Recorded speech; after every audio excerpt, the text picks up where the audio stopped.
What's up, dudes and girls? We're here with another beginner's video. Now, we've done quite a few in the past, one that covers the pull-up, the push-up, the squat. Today, we're gonna be working on a complete muscle group, and that's gonna be the shoulders. Now, shoulders are obviously very aesthetically pleasing. They give you that nice V taper, but there's a lot more function in the shoulder than maybe some people think. A lot more muscles that go into the shoulder that you really have to pay attention to. So we're gonna be going over some of the best exercises that you can do to not only strengthen the shoulder, but also to make it look damn good. Yeah.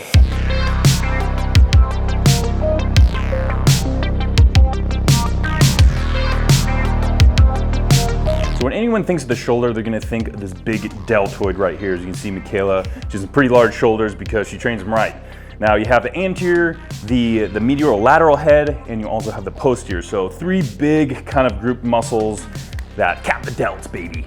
But there is also some smaller, deeper underlining muscles that you really have to take care of first, and that is the rotator cuffs. That consists of three different muscles, and we're gonna be working on that in two different exercises that's working in external rotation. That's really gonna be targeting those smaller muscles, and those muscles really help pull the shoulder into place and really keep it nice and stable and build that good structure before really focusing on the bigger muscles. So the exercise we're gonna focus on first is gonna be the external rotation with the band here, and you're gonna be placing your elbow right at your side there. It's a smaller movement, as you can tell when Michaela does it, and you're externally rotating the humerus here. So now the reason why it's targeting the rotator cuff muscles is the supraspinatus is a muscle coming in here and connecting into the humerus, also the infraspinatus and the teres minor. So there are all these muscles here on the scapula, located on the scapula here. They're connecting here, and they're all having to pull to rotate and externally rotate the humerus there. Now, the reason why they're so important is because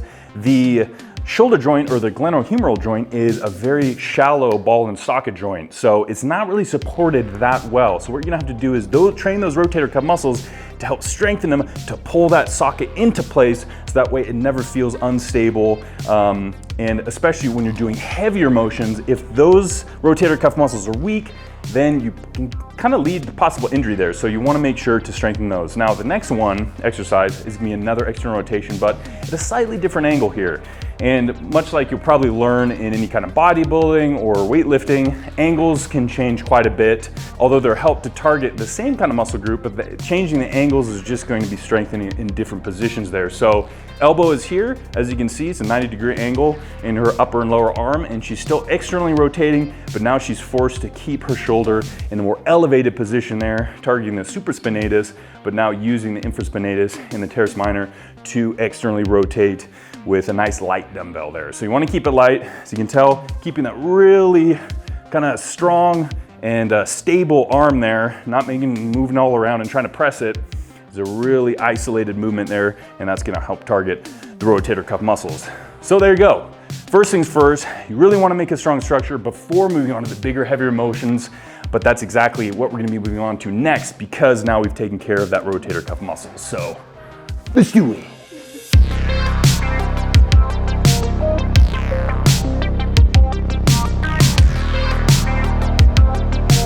Now that we got some of the smaller muscles out of the way, we're gonna be paying attention to bigger muscles, the deltoids, the anterior, the lateral, the posterior head, which is gonna consist of this boulder shoulder right here. And probably one of the best exercises to help build that, to strengthen it, it's gonna be the overhead press. Now this is a compound movement, meaning that it's working the shoulder joint, it's working on the elbow joint. So we're gonna be going through a quick tutorial of the overhead press, the function behind it, what to do, what not to do. Michaela, of course, is going to be doing it and performing it for us. So first things first, we want it in the power rack here. She's stepping up. She's gonna grab just about a shoulder width grip, pretty much what's gonna be comfortable for you, not too wide, not too narrow. And then she's going to be placing the bar just about clavicle there. She's squatting the bar up, boom.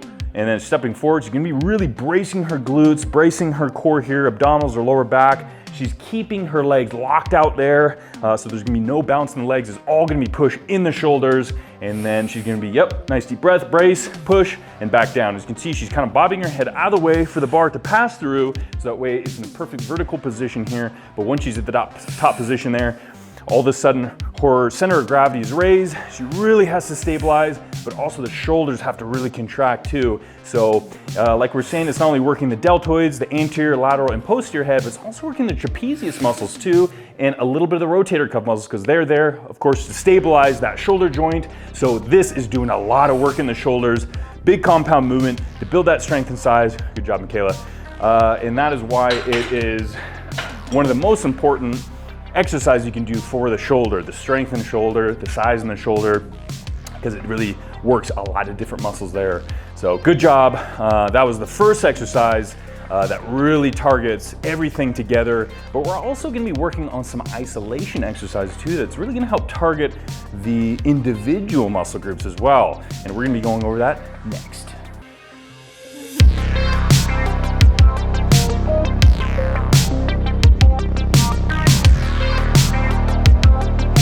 We got the big compound movement out of the way. Now it's time to work on isolation movements. Now the difference between compound and isolation, compound is working multiple joints in the body, where isolation works a single joint.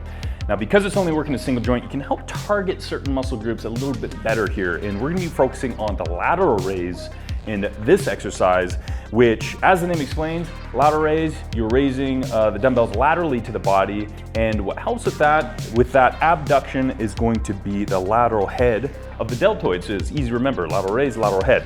But it's not only working the lateral head, it's obviously working the supraspinatus, which is one of the rotator cuffs that kind of comes, a smaller one that comes under here, kind of under that AC joint there. And that's gonna help with the beginning of the exercise, because you can kind of pull, starting to pull the humerus here to abduct. But then the bigger muscle, the kind of stronger lateral head of the deltoid, is gonna take over the rest of the way. And depending on how far you raise the dumbbell up, the trapezius muscle is also gonna help kind of pull that humerus even higher there and stabilize that movement. So, okay, Michaela's gonna perform the exercise, and it's pretty simple. So as you can see, slight bend in the elbow, and raising right in the shoulder joint itself. So you get all these muscles here, and they're pulling the humerus upwards. So it's really abducting or pulling the humerus away from the body there. There's pulling here, just like so. Now isolation, we're really trying to isolate the lateral head of the deltoid, of course, but you can never just do a single muscle. Obviously, there's a lot of other muscles that come into play in movements. There's always gonna be something that's helping out, not just one muscle, but many muscles, but it's really just helping to target that muscle, as we like to call it. And that's why isolation movements can be so important, because they're targeting an area that you can't really target through compounds alone. And speaking of targeting muscles, we're gonna be moving on to the next isolation movement that is gonna target another one of the deltoid muscles. The next exercise is gonna be another isolation movement. It's gonna be the front raise. Now the front raise is really gonna help target the anterior deltoid, or the front part of the deltoid, which is easy to remember, front raise, front part of the deltoid. And it's gonna be another pretty simple one, utilizing the shoulder joint to raise weight straight out in front of you. Now, as you can tell, Michaela is just gonna be using some plates, 2.5 pounds. You can use really anything as long as it puts a little bit of weight on the shoulders. You can use plates, you can use dumbbells, you can use a band, a barbell. With plates, obviously, since they are independent of each other, or a dumbbell, it's gonna add a little bit of more concentration stability. With a barbell, a little bit more stable, because it's a single bar, you can grab it pretty tight there. But really working any weight that is gonna allow you to do the exercise properly. And that's the thing with an isolation movement. You never really wanna go heavy with it, because if you go heavy, all of a sudden your form is breaking and you're really just trying to get the weight up no matter what. So go a little bit lighter than you're used to. And honestly, you could just do it with your own arms. Your arms can be heavy themselves. So you can just do the motion with your own arms, nice and strict, up, back down, and you can feel nice activation there. And that's really a good way to learn any movement. So before putting any weight on it, just do the motion without anything to get used to it, to get comfortable with it, and then add weight on top of that. So that being said, she's gonna be performing this exercise. As you can see, you want a nice solid core as well. Really brace, because again, your center of gravity is gonna be raised away from you. So all of a sudden it's gonna be putting a little bit more tension in the lower back. If you're going too heavy, lower back can bend a little bit, cause some discomfort and maybe even some injury there. So really brace before raising it up.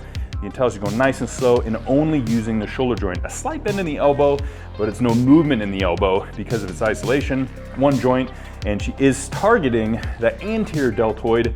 But of course there is some muscles that are also helping that. As you can tell, her chest is also activating. You can see right through here, boom. Especially the clavicular portion, a little bit of the pectoralis major, because it comes into the humerus joint and connects in there. So it can be help with that shoulder flexion in there. Excellent way to target the front delt.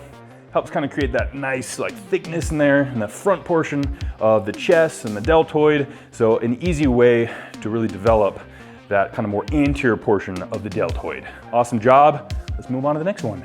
Yeah. The last exercise, another isolation. This time we're gonna be targeting the posterior deltoids, which is going to be this rear muscle back here. Now, there's several ways to target it, but we're gonna be focusing on the shoulder extension, which is one of the main functions that the posterior deltoid will provide. And an easy way to do this is grab some light weight. You're gonna be getting into the bent over position. So close as you can to get horizontal with the floor. As you can tell, her arms are just nice and relaxed there. So they are vertical, and she's going to be extending her arms all the way back, and that's immediately gonna help contract that posterior deltoid because it's pulling the humerus upwards, just like so.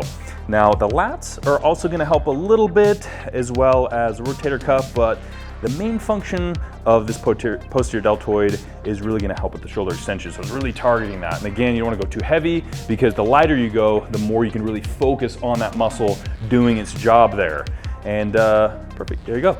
Awesome. Now, there's a lot of different muscles in the deltoid, a lot of different muscles that connect into the shoulder joint, as we were saying before. You got the traps, you got the lats, you got all the rotator cuffs there, you got the 3 deltoids, you got the chest. So it's a pretty complicated joint in itself. So we went over really just the basics. We got more of the rotator cuffs involved to make sure the shoulder is strong and is really stable. And then we went over the big compound movement to really bring everything together. And we also went over some isolation movements as well to help target certain areas that might be lacking, either be your front deltoid, your side, or your rear deltoid. So it's a really great thing. Wow, I need to work a little bit more on my posterior deltoid. So shoulder extensions, boom, you can target them and really strengthen them. And what you really have to think is there's so many different exercises out there. There's hundreds in all the different muscle groups. Shoulders are no different. There are so many different exercises that you can perform to really help strengthen them, to target certain muscle groups. And this is just the beginning. And hopefully this will help you out if you're dealing with any kind of issues in the shoulder. If you're like, I want to get stronger shoulders, I want to get bigger shoulders, I want to get more stable shoulders. Well, this really covers most of that. So it's a good starting point. So thank you, Michaela, for joining us for this video. Always a pleasure. You always do an awesome job. Hopefully you guys enjoyed this and got something from it. And let us know if you want to see more in the future. So until next time, stay buff.